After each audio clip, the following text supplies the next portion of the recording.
So hey guys, good morning. Ano pa ngayon? It's 4:30 a.m. And I have to wake up early. Tugnaw. Because sasali ako sa ano guys, ano ba yun? Nakalimutan pa. Station of the Cross. It's Friday today at sasali ako sa Station of the Cross. Dahil din ang schedule ng choir namin ngayon. So I really have to wake up early and join the Station of the Cross. Then kakanta kami sa misa after this. Buti na lang at nandyan yung kasama namin sa bahay. At magja-jogging siya. Sabi ko makisakay ako din sa punta siya ng plaza namin. Dahil magja-jogging. So doon din malapit ang venue for the Station of the Cross.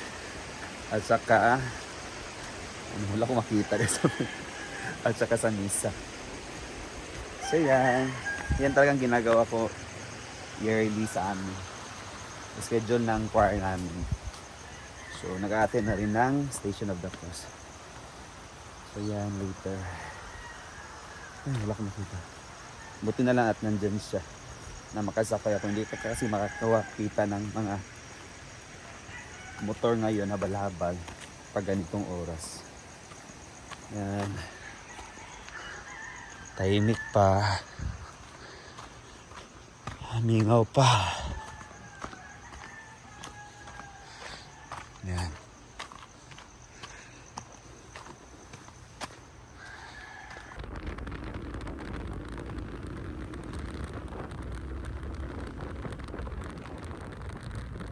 Pagkawa nag-isa dahil siya. Ato ano dito? Dugon.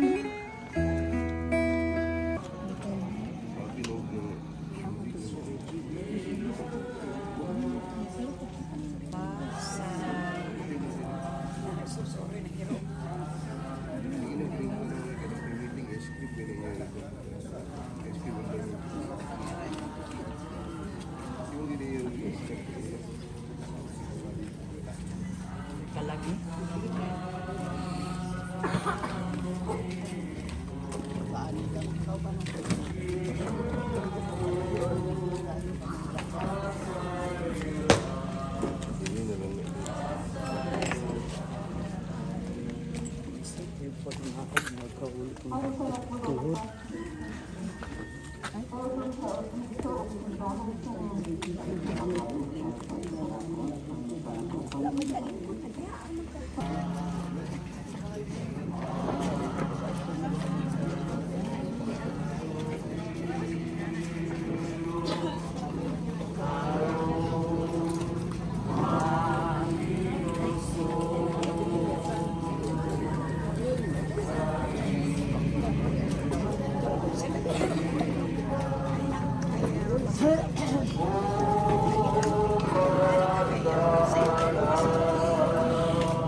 Last na nito ba?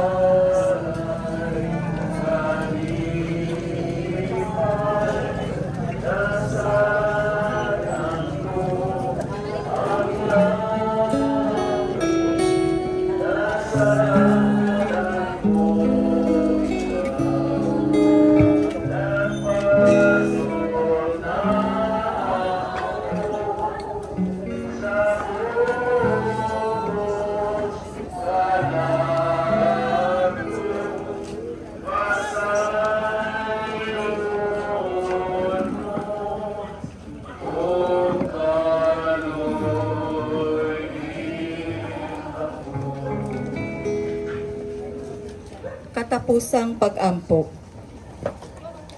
Ginoo, among gisubay ang mahal nga dalan padulong sa Kalbaryo. Among gipamalandungan ang mga nahitabo diha sa imong paglakaw. Padulong sa bukid sa imong kamatayon, among gisinati unsa ang imong kalisod ug pag-antos ni adtong mga panahona. Apan sa pikas bahin, amo usab nga gibati ang imong kadaugan diha sa imong pagkabanhaw. Sa among inadlaw-adlaw kinabuhi karon, daw nagasubay usab kami sa among kaugalingong dalan padulong sa Kalbaryo. Daghan ang mga panghitabo karon sa among palibot nga supak gayud sa kabubuton sa Dios. Daghan ang mga mubabag sa among paningkamot nga unta maghari ang Dios diha sa imong katilingban. Ang among pagsubay duyog kanimo sa misteryo sa imong mapait nga kasakitan ug kamatayon. Nakahatag kanamog paglaom. Kay nasayod kami sa lintunganay sa among paningkamot nga mao ang kadaugan. Apan tungod sa among tawhanong kahuyang, nagasangpit kami kanimo kanunay nga imo kaming lig-onon. Dili gayud namo maangkon ang kinatibuk-ang kaluwasan nga maoy pangandoy sa katawhan karon. Itugot Ginoo nga mahimo gayud kaming takos sa imong paghigugma kanamo, pinaagi sa among paghigugma ug pag-alagad sa among isigkatawo. Kay diha lamang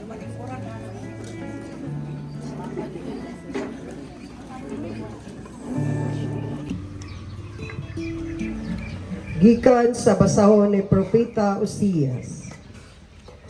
Balik o katawhan sa Israel, sa Ginoo nga inyong Dios. Kay nadugmo kamo tungod sa inyong kadautan.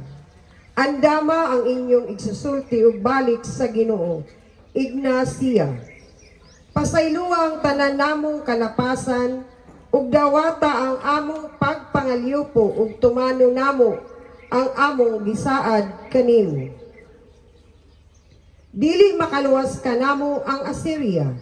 Dili na kami mo kabayo sa mga kabayo. Ug dili na kami mo isip nga among Dios ang binuhat sa among kamot. Maluluyon ka kaniadtong walay kadangpan. Ang Ginoo miingon, himuon ko silang matinuuhon ug higugmaon ko sila. Kay nahanaw na ang kasuko ko kanila. Mahimo akong sama sa yamog alang sa Israel. Anan sa itong Ebanghelyo, unsa ang pinakadako, unsa ang pinaka-importante nga commandment o sugo sa atong Dios. Ang tubag, dili man nga kung unsay dili pwede, no? Kung ano yung dili kinibuhaton o dili ka na maayo, kung dili hinoon, pag-ingon nga ang pinakadako nga sugo mao ang paghigugma sa Dios, labaw sa tanan. O sumpay na ini ang paghigugma sa atong isigkatawo. O nga kitapot sa atong pagpuyo sa kinabuhi nga Kristohanon, dili ta mo focus kung unsalay gidili, no? Karong adlaw di karon pwede mo kaon o karne, no? Kung dili ang atong focus to sa mga mas maayo nga mga butang. Sama sa gigon sa Ebanghelyo, to love God, to love people, to love more, to love sincerely, no? Diha ang atong focus, dili lang kung unsay gidili. Kay basin unya, pertigid natong pagtuman sa gidili, no? Wa gid ko ni kaon og karne karong adlaw. Pero isigatos ka tawo pud imong gilibak karong adlaw, no? Bukat na Ginoo kaayo, no? So man ang atong focus is to love God more and sincerely. To love people more and sincerely, no? Muna ang atong attention, muna ang atong focus. O bago lang nato nahuman ang dalan sa krus ni Kristo, no? O muna ang kahulugan sa krus, no? Our relationship with God, no? At the vertical line of the cross. Atong relasyon ngadto sa Dios. And the horizontal line of the cross muna ang atong relasyon sa usag-usa. So today, let us examine, no? Tinuod ba nato nga gihigugma ang Ginoo? Kay lain na ba kita? Wa kita'y laing gihigugma gawa sa atong kaugalingon. The rest, sobra-sobra na para sa uban, para sa Dios, no? So, ato pangutan atong kaugalingon, tinuod ba gyud nga gihigugma nato ang Ginoo, no?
With libre pa init. Yan ang. Limayo nga dungog. Uwi na.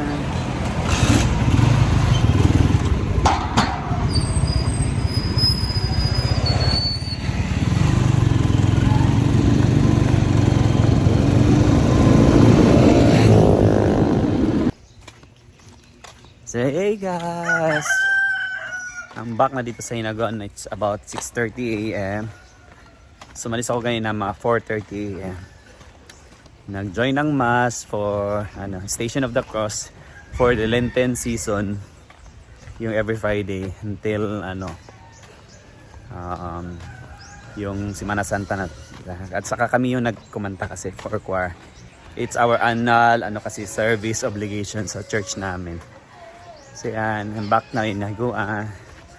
At maya maya magre-ready na. Dahil marami kaming labahin. Yan. At maraming linisin. Back to reality na from bakasyon.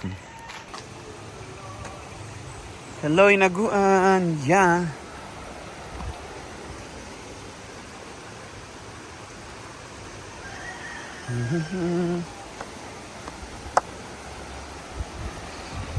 Back sa province life.